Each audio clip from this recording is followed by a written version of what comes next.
Now, going over to the political part of the podcast, you have Christie getting 40,000 donors and nearing qualification to go up and debate for the presidential nomination. Now, this is the former New Jersey governor, Christie, one of the most reputable states. Oh, no crime or corruption there. And he noted on Wednesday earlier this week that he garnered donations for 40,000 unique donations for his presidential run, which means another threshold to be put on the stage to actually debate. And he, of course, and I should say, of course, New Jersey, but to clarify, he's going for the Republican presidential nomination, and that debate is going to be August 23rd. Now, it is interesting. If you look at the qualifications to run for president, they're not too many. I believe it's 34, 35 years old, born in the United States, lived here for at least 14 years. But in order to get on the debate stage for the Republican Party, or the Democrat Party, there are a lot more qualifications. It's actually fascinating. I interviewed someone from the Libertarian Party who's a former candidate for both mayor and I believe is senator, and he told me how the tables are skewed against them for the number of signatures they need, the number of donations they need, and it was one of those things where it wasn't just one party doing the independents dirty, it was both of them. Not too surprising. And hopefully things will get more equal in the future in terms of everyone should have the equal opportunity to get to that stage. Now, going back to the specific instance, in addition to having those 40,000 people donate to him, he further said that in addition to meeting that donation requirement, he must also get at least 1% support in 3 qualifying polls. And again, that's not a qualification to run for president. It's a qualification to get on the debate stage for the Republican Party. Now, he has to get at least 1% of the qualifying polls. He has already met that mark in one survey and claims to reach 3% of support in a poll that was released last Wednesday from a company by the name of Morning Consult. F for marketing. That's not very inspiring. I guess it does say they consult. But, it's not terrible, but it's not great. D+. I'm generous today. D+ for marketing for that company name. Now, in that same poll, it also noted that Trump was at 56% of support, while the next highest candidates were Ron DeSantis at 17%. And then you have the former entrepreneur Vivek Ramaswamy coming in at 8%. So what is Chris Christie going to do?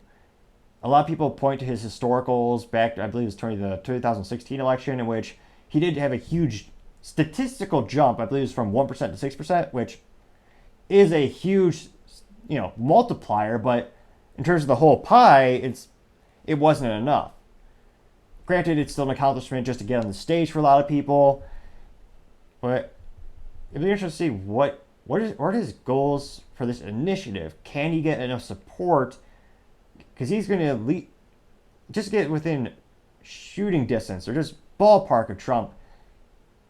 He's got to get, I would think you need at least 40% or 30%. You got to get close to 56. Like right now, Trump is leading by a long shot. And again, these are a couple polls. It doesn't speak for the whole nation. It's just supposed to give us an indication. So we always have to take it with a grain of salt.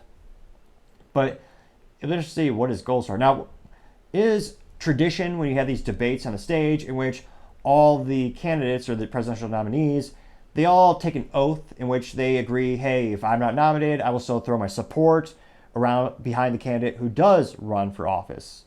And that's something that both Democrats and Republicans have done. It's kind of a long-standing tradition. And it makes sense. It's still your party from their perspective, and they still want their party to succeed. So even if they're not the winner, they're going to put their efforts behind propelling the person who did win because you want to beat the other party. It makes sense. Now, it was more of a break historically. I believe last election back in 2016, Trump did not sign that. A lot of people said speculating he was more of an independent. He also had a lot of Democratic tendencies earlier in his career or prior to his political career. And when asked for comment, Chris Christie actually said that, or rather he suggested to CNN that he would not necessarily follow through on that promise, which I don't see the upside to him saying that unless he wants to be a political commentator on CNN or he wants to switch to another political party. It's very advantageous to say things good or bad about Donald Trump. It's either going to get people to love you or hate you, and in a lot of cases, they'll get you a job or get you fired from a job. So it's a little bit interesting. Maybe Chris Christie, he wants people to see him as a rebel, but it's interesting that he's saying he may not abide by that. Although perhaps maybe it's just good advertising because it got me to talk about it for a couple minutes for that specific point. So perhaps maybe that's just another way to garner a little bit more attention. It'll be interesting to see what policies he starts to further embolden as you have a lot of these candidates start to say, here are the top things I really care about. Here's what I stand for. It'll be interesting to see what he stands for. And, time shall tell. Thank you everyone for taking the time to tune in. We're trying to get to 3,000 subscribers in July, so I greatly appreciate if you click that subscribe button. Also, don't forget to like and comment. We really appreciate the feedback. Thanks to you, the channel, the show has gotten a lot better. Improvements, everything from putting the scripts on the monitors behind the camera so we can keep eye contact. That was one the audience really appreciated. All the way to me pontificating more and using more hand gestures. All the feedback is really appreciated, and together we're making the show even better. We're making it better every single day. Also, don't forget to tell your family, tell your friends, tell your coworkers, heck, tell your enemies, tell anyone and everyone. Just stay safe and fight the good fight.